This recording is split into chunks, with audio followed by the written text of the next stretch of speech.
Bitcoins and beer, Bitcoins and beer. Here is Norm, he's a storm as he screams unraged and rants. He is here drinking beer, spilling Bitcoins on his pants. Hello, it's me, Norm, again, here once again to rant and drink about Bitcoins. Or drink beer and rant about Bitcoins. Today's beer is an old favorite. Actually, it's a seasonal ale from Sierra Nevada, one of my favorite breweries, if you haven't discovered that already. This is the Wild Hop IPA. Love this one. You should, if you can find it, try it. Italian stiletto opener.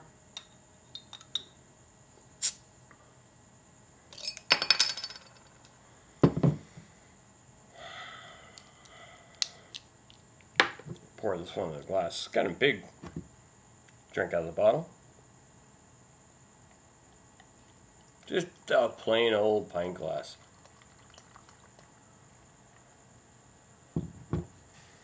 Oh gosh. It smells wild. Wild hop. Tastes delicious. Today, I'm going to rant about, I'm going to recap about what you may or may have not learned from my rants. If you haven't been watching, maybe this is a good time to catch up. Because I don't know, most of you haven't been watching because I don't have that many viewers. And maybe it's because I'm rambling drunk sometimes. But today, I'll try to make sense to you. What have we learned? What have we learned about our current system? This is what I want to teach you guys about our current system. Because a lot of people, when I talk about Bitcoin, and say it's a new financial system that works over the internet, I actually still get this. Why fix something that's not broken? These people still think our system's not broken. I mean, give me a break. I say, who do you bank with? And they're like, Chase. You bank with Chase. Why do you bank with them? Oh, because they have a great iPhone app or whatever. I bank with a credit union that is membership owned, not owned by a board of trustees. It's, kind of trustees, I guess, but it's membership owned. It's FDIC insured, like most banks. And I've compared the iPhone app that I have, which one branch, and I can do everything their app can do. I can take pictures, my checks, deposit them, if I still get checks, but to tell you the truth, I can't remember the last time I wrote a check, or it was probably quite a few years ago, or deposit a check. But my app can do it. My app can take a picture.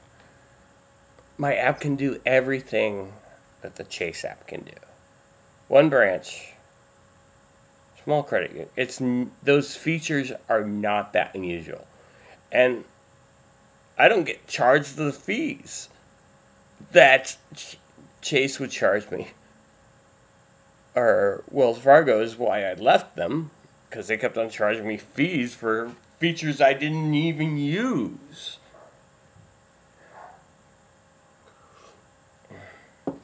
So that's one thing.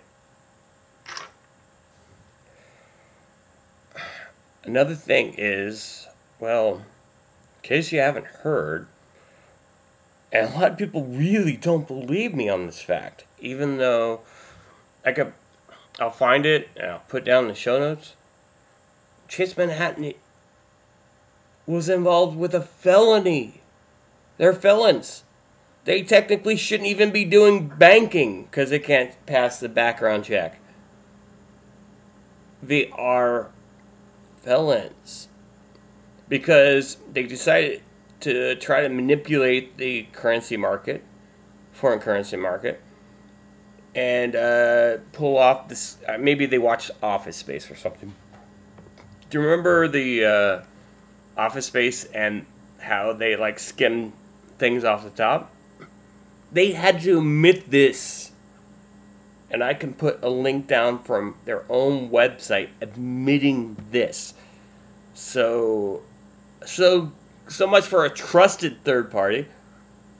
As a bank, you're trusting a third party that is a felon if you bank with Citigroup or Chase or UBS. There's one or two more in there. I can't remember the other ones. But anyway, so this is a fact. And like I said, I'll put the link down directly from Chase Manhattan's website.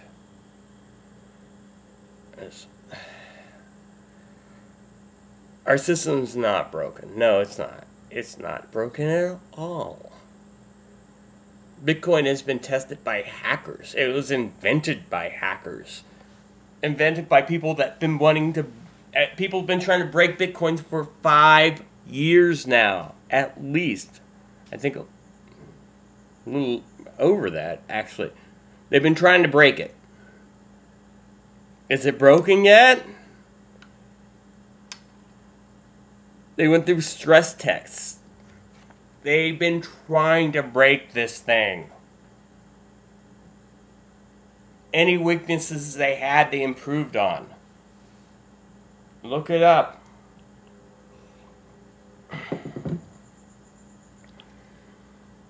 It's a lot more secure than our current system. Our current system, first of all, the credit card system, is an analog system that was built back in the 1950s.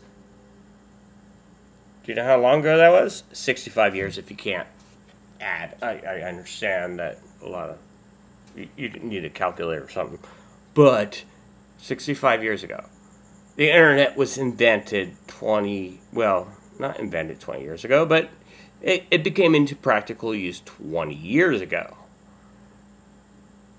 They had to backwards engineer their current thing that they invented in the 50s to work on our system. Bitcoin was invented to work on the internet. People have been trying to break it since then.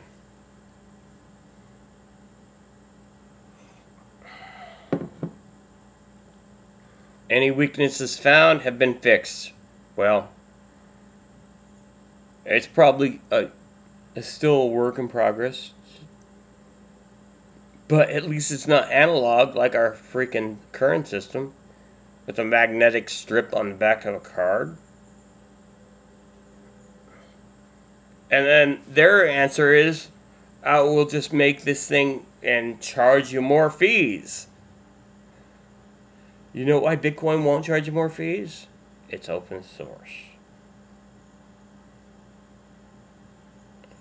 There's motivation to keep it going. Incentive to keep it going, I should say. With the mining. But really... yeah, you could have a third party charge you fees for it. If you want to really trust them. But their outside cost is not going to be as much as our current system, so they're going to charge you a lot less fees than our current system.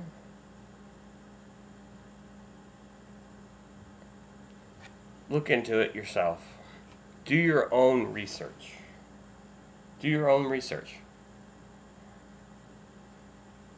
Think about it. What would Jesus do? WWJ, or whatever they say. Matthew 21:12. Read that. When they're being dishonest with your money. Read that. What would Jesus do? Because right now, a lot of Christians I know, they don't actually worship Jesus. They worship the God in their wallet. The little green dollar that says God on it. In God we trust. Whose God do you think that is? Is it your God? Or is it the golden calf that Moses said, I am the Lord thy God. Thou shalt not worship any gods before me. If you were told to do something over your morals, your Christian morals, for money, would you do it? Or if you knew you worked for a company that did that?